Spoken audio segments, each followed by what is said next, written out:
Welcome to this primer on the well-ordering principle. In this lecture, we'll look at the principle of mathematical induction, and we will prove it using the well-ordering principle. So the well-ordering principle says that every non-empty subset of the natural numbers has a smallest element. And we have seen at least two applications previously. So now let us just immediately move on. So first, we will discuss what is called weak induction.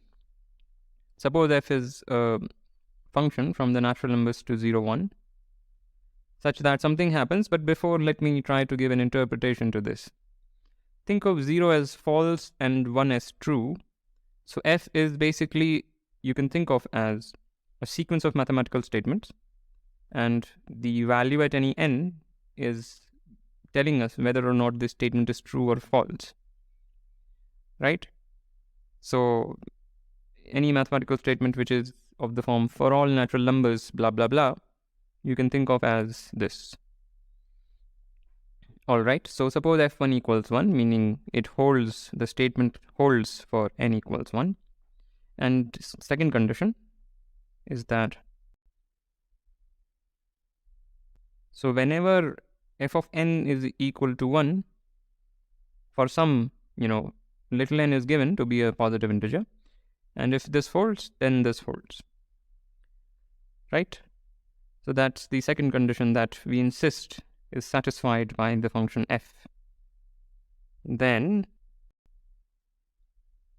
f is the constant function 1. It doesn't take the value 0 at all.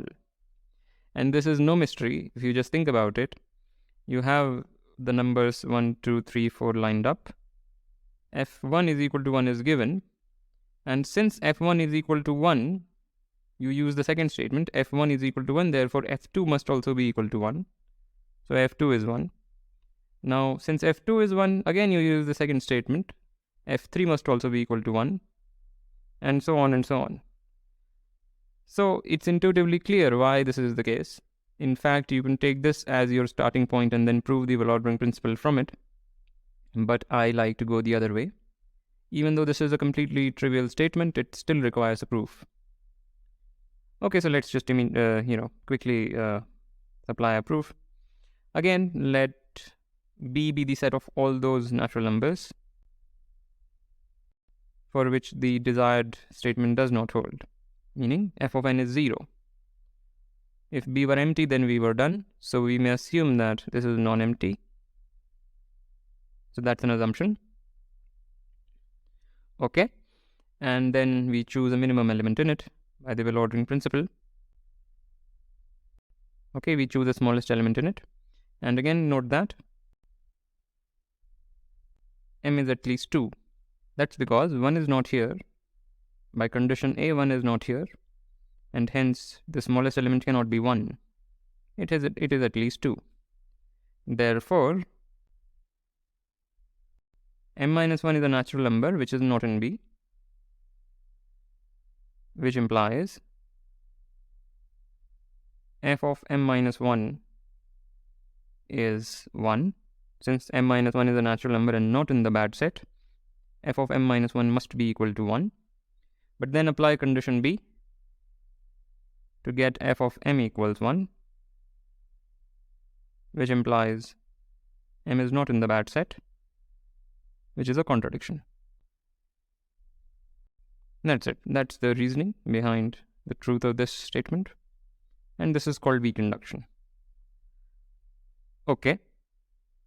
We also have something called strong induction.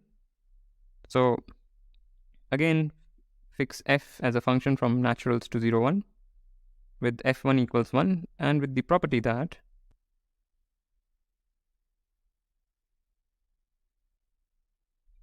so the second statement looks a bit more complicated.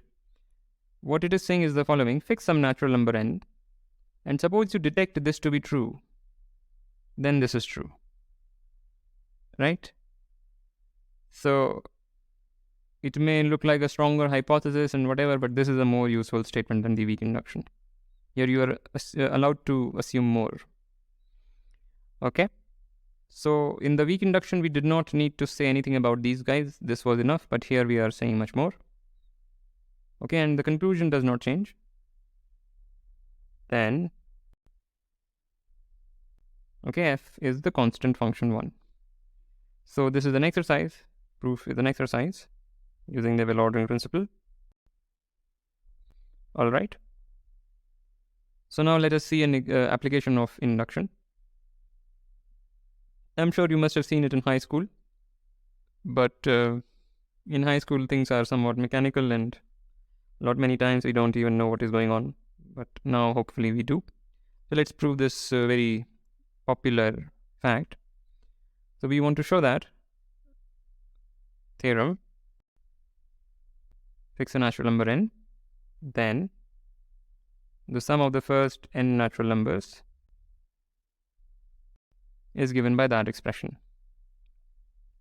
So let's prove it using induction.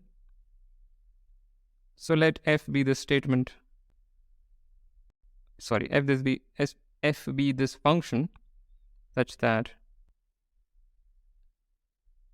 right? So we define a function which takes the value 1 at n if the sum of the first n natural numbers, what have I written? This is I. If the sum of the first n natural numbers is n into n minus 1 by 2 and 0 otherwise. So if it doesn't take the value 1, it has to take the value 0. Okay, and we want to show that f n equals 1 for all n. Or maybe let me use some different symbol. F of, let's say m equals 1 for all m. This is what we want to show. This is exactly what the problem says. So clearly f of 1 is true, meaning f of 1 is 1, because what is the, sorry, have I written something incorrect? This is n into n plus 1 by 2, I think. Yeah, this is plus 1. Otherwise, I don't even get the correct answer.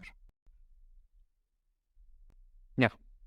So f of 1 is equal to 1 because 1 into 1 plus 1 by 2 is equal to 1, which is the sum of the first 1 natural numbers. Okay, now suppose, assume this is true for some n, f of n equals 1 for some n, then we have this is equal to that much, which implies this thing plus n plus 1, again I've made a mistake, this is n plus 1, so this is equal to n into n plus 1 by 2 plus n plus 1, which is equal to, if you just do the algebra, you'll get that. But what is the left hand side? It is the sum of the first n plus 1 natural numbers. Right? And therefore, f of n plus 1 is also equal to 1. So if we start with this assumption, we land here, and now by weak induction, f of m is 1 for all m. That's all.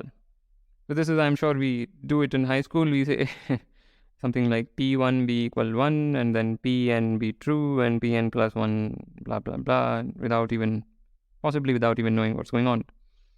But this is what is going on. Anyway, as usual, like, comment, share, subscribe, and I'll see you next time.